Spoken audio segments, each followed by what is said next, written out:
दोस्तों इस 3 किलोवाट के सोलर प्लांट को अपने घर पे मैं आज लगभग 10 दिन से इस्तेमाल कर रहा हूँ अलॉन्ग विथ डे का 3 किलोवाट का हाइब्रिड सोलर इन्वर्टर और साथ साथ 5 किलोवाट की डे की ही लिथियम बैटरी है।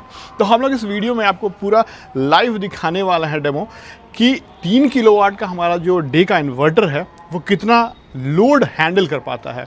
कंपनी कहती है कि 3 किलोवाट का है तो 3 किलोवाट प्लस ही करेगा एनी कंडीशन में, और साथ साथ ये डे का इन्वर्टर जो है वो 10 सेकंड के लिए डबल लोड हैंडल कर सकता है। आज इस वीडियो में हम इसका कंप्लीट लोड टेस्ट आपको दिखाने जा रहे हैं कि इस इन्वर्टर से कितने एयर कंडीशनर चल सकते हैं, कितने फ़ैन बल्ब वगैरह चल सकते हैं, और साथ साथ आपका जो समरसेबल पंप है ट्यूबवेल घर का वो चल पाता है या नहीं। सुबह से लेकर शाम तक ये कितना यूनिट जो है वो डेली प्रोड्यूस करता है और महीने में कितना प्रोड्यूस करता है ये भी। फिलहाल अभी 10 दिन हुए हैं तो सारा चीज़ मैं आपको पूरा स्टेप बाय स्टेप दिखाने जा रहा हूँ। सुबह के 9 बज रहे हैं, 16 तारीख है 16 अगस्त, और 16 अगस्त के दिन सुबह के अभी बज रहे हैं 9:15 और हमारा सोलर जो है प्रोड्यूस कर रहा है 2.5 किलोवाट के आसपास। ग्रिड से बिल्कुल कुछ भी नहीं ले रहा है और बैटरी 96% चार्ज हो रहा है, उसे भी चार्ज कर रहा है। लोड चल रहा है 1.87 किलोवाट। तो देखिए ग्रिड को इस्तेमाल नहीं किया है, प्रायोरिटी हालांकि ग्रिड कनेक्टेड है अभी, लेकिन फिर भी इस्तेमाल नहीं करेगा। अगर लोड ज़्यादा बढ़ेगा, प्रोडक्शन कैपेसिटी कम होगा, तब जाके ग्रिड को इस्तेमाल करता है, अदरवाइज ये नहीं करेगा। प्रोडक्शन की शुरुआत जो है 6 बजे सुबह से आती है और 7 बजे से लगभग 1 किलोवाट आपको प्रोडक्शन देने लगता है। 9 बजे ये 2 किलोवाट आराम देता है और 10 बजे के बाद 3 किलोवाट कंप्लीट देता है अनटिल 2-2:30 बजे तक। 3 बजे से ये फिर गिरता है नीचे और उस हिसाब से प्रोडक्शन जो है ये करता है। अभी 11 बज रहे हैं लगभग और ये पूरा जो है सोलर रेडी है आपको 3 किलोवाट प्रोडक्शन करने के लिए। अब आपको दिखाते हैं इसका 11 बजे का टेस्ट। तो अब आपको लाइव दिखाता हूँ। यहाँ पे रिकॉर्डिंग के लिए मैंने एक फ़ोन लगा दिया है और हम घर पे अपना मोटर एसी वगैरह सब कुछ चलाएंगे और आपको दिखाएंगे कि कैसे ये लोड बढ़ रहा है लाइव। तो चलिए एक बार आपको दिखा दूँ कि क्या क्या लोड चल रहा है इससे पूरा। मेरे घर में 2 फ्लैट हैं लगभग जिस पे ये पूरा लोड दिया हुआ है। पहला फ्लैट ये है जिसमें कि ये देखिए ये पार्टिशनल फैन चल रहा है उषा का, ये लगभग 200 वाट का है। बाकी ये एक पंखा चल रहा है, यहाँ लैपटॉप चल रहा है, ये 16 पे एसी चल रहा है, देखिए 16 पे है एसी, 1.5 टन का है, 5 स्टार वोल्टास का एसी है, 16 पे ऑपरेट कर रहा है। बाकी इस घर में आपको मैंने लाइट जला रखा है 100 वाट का। फ़ैन वन तो है नहीं, इसमें इस्तेमाल नहीं करता हूँ। बाकी और ले चलते हैं नीचे आपको और दिखाते हैं। एक एसी है, इसे भी ऑन कर देता हूँ। इस साइड ड्राइंग रूम में 2 फ़ैन चल रहे हैं।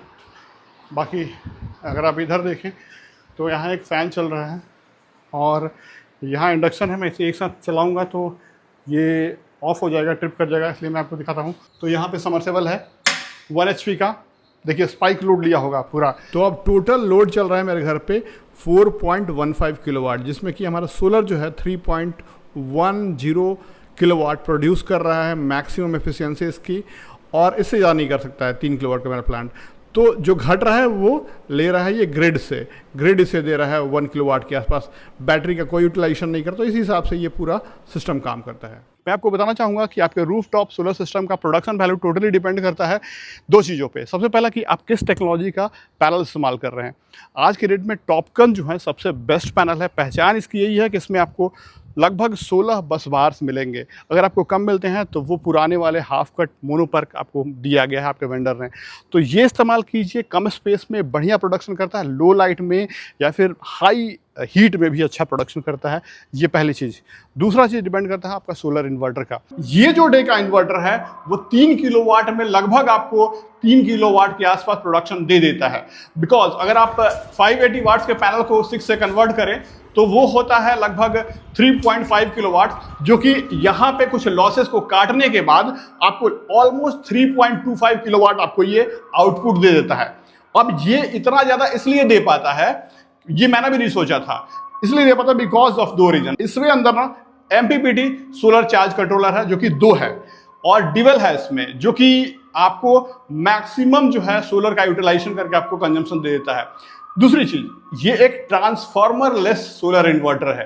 अगर यही अगर ट्रांसफार्मर वाला होता तो उसमें बहुत ज्यादा अप टू 20-25% तो कन्वर्सन में ही लॉस होता है स्टेप अप करने में, ठीक है। लेकिन यहाँ पे कि वो बिकॉज ऑफ ट्रांसफार्मर लेस और ड्यूअल MPPT ये आपको इतना बढ़िया बैकअप दे रहा है। और खास करके डे का कुछ ऐसे टेक्नोलॉजीज है जो कि आपको 3 किलोवाट के पैनल पे ऑलमोस्ट 3 किलोवाट आपको प्रोडक्शन खींच के दे रहा है। अब चलिए आपको दिखाते हैं इसके सोलर इनपुट को बंद कर देते हैं या ऑफ करते हैं सोलर इनपुट को, और ग्रिड को भी ऑफ करते हैं। और बैटरी जो है इसका, जो लिथियम बैटरी है 5 किलोवाट का, इसका हम आपको लोड टेस्ट दिखाते हैं कि ये कितना लोड ले पाता है। तो देखिए यहाँ पे हमने ग्रिड का कनेक्शन काट दिया, सोलर को भी काट दिया, पूरा लोड चल रहा है लगभग 4 किलोवाट लगभग चल रहा है बैटरी पे लोड। अब लोड और बढ़ाते हैं और देखिए इसका मैक्सिमम टेस्ट देखते हैं कब कट ऑफ करता है। तो हमने और लोड बढ़ गया है, 4 किलोवाट लोड हो गया है, और बैटरी ये देखिए 4.67 तक। Oh god, this is now finished. अब यहाँ पे ये जो है बीप का बटन आ गया, अलार्म, कि इससे ज़्यादा लोड हैंडल नहीं कर सकता, यानी 4.5 किलोवाट लोड ये हैंडल किया। इवनिंग हो चुका है और शाम के लगभग 3 बज रहे हैं, और अभी करंट स्टेटस क्या है, सोलर जो है वो लगभग 2.40 यानी 2.5 किलोवाट के आसपास प्रोडक्शन कर रहा है 3 बजे भी, और बैटरी फुल चार्ज हो चुका है, और घर पे लोड चल रहा है 2.34 किलोवाट, ना के बराबर मान लीजिए ये ग्रिड से अभी ले रहा है, और जितना रिक्वायरमेंट है उतना पूरा कर दे रहा है लगभग ये पूरा इससे ही। अब आप देखिए शाम के 6 बज चुके हैं और सोलर का प्रोडक्शन जो है वो कम हो चुका है। घर पे लोड हम लोग जानबूझ के अब कम चला रहे हैं, बिकॉज ग्रिड लेगा ये, ठीक है। तो घर पे लोड लगभग 0.5 किलोवाट के आसपास चल रहा है, सोलर बहुत कम प्रोड्यूस कर रहा है। आप देखिए यहाँ पे दिखाएगा कि कितना प्रोड्यूस कर रहा है अभी। तो 114 वाट मात्र प्रोड्यूस कर रहा है, 241 वोल्ट, और टोटल आज इसने कितना प्रोड्यूस किया आप देख लीजिए यहाँ पे 17.5 किलोवाट किया है, और पूरा जितने से इस्तेमाल कर रहे हैं तो पूरा टोटल इतना, यानी आज टोटल 17.5 यूनिट इसने जनरेट किया है, ठीक है। और ये देखिए यहाँ पे पूरा ग्राफ वगैरह है। बैक आते हैं और आपको दिखाते हैं बैटरी लगभग पूरा चार्ज है 98%, और थोड़ा ये चार्ज हो रहा है सोलर से भी, और ज़्यादातर ग्रिड से अब सप्लाई लेगा, क्योंकि रात में ग्रिड इस्तेमाल करेगा, पावर कटेगा, ग्रिड जैसे ही ऑफ होगा तो बैटरी इस्तेमाल करना शुरू कर देगा, या फिर लोड ज़्यादा होगा जितना उतना ये इससे लेगा। तो ये सारी चीज़ें हैं। अब आप देख लीजिए बैटरी का पूरा स्टेटस वगैरह 98% चार्ज है, और आपको दिखा दें ये, अगर आप लोड देखें यहाँ तो टोटल इतना कंज्यूम हुआ है, और सब कुछ ये बताता है। ग्रिड का सारा हम लोग सेल तो नहीं करते हैं, अभी पर्सनली यूज़ करें, बट यहाँ बाई सेल का भी ऑप्शन है, इस इन्वर्टर के थ्रू आप सेल भी कर सकते हैं। तो गाइज फाइनली मैं यही कहूँगा कंक्लूजन कि अगर आपको 3 किलोवाट का हाइब्रिड सोलर इन्वर्टर लेना है तो सिंपली डे का ले लीजिए। डे का इन्वर्टर बेस्ट होता है, और मैं ये कहाँ से आप ले सकते हैं, कहाँ से आपको मिलेगा, ये पूरा नीचे मैं डिस्क्रिप्शन में दे दे रहा हूँ, वहाँ से आप ऑप्ट आउट कर सकते हैं। जितना आप किलोवाट रिक्वायरमेंट है उतना का ही लीजिए, वो आराम से उससे ज़्यादा आपको प्रोडक्शन देता है, उतना उससे ज़्यादा लोड ले पाता है ये। और साथ साथ अगर ये 3 किलोवाट इसका कैपेसिटी है तो ये 10 सेकेंड के लिए डबल लोड जो हैंडल कर सकता है। तो इस वीडियो में बस इतना ही। Thanks for watching. मेरे ख्याल से डे इज़ द बेस्ट। अगले वीडियो आपको हम इस बैटरी का फुल बैकअप टेस्ट दिखाएंगे कि कितना देर एक एयर कंडीशनर ये चला पाता है, या 2 एयर कंडीशनर कितनी देर पूरी रात चला पाता है या नहीं। उसके लिए आप अगला हमारा शॉर्ट्स वीडियो देखिएगा, मैं उसमें 3 शॉर्ट्स में लोड बैकअप दिखाऊंगा।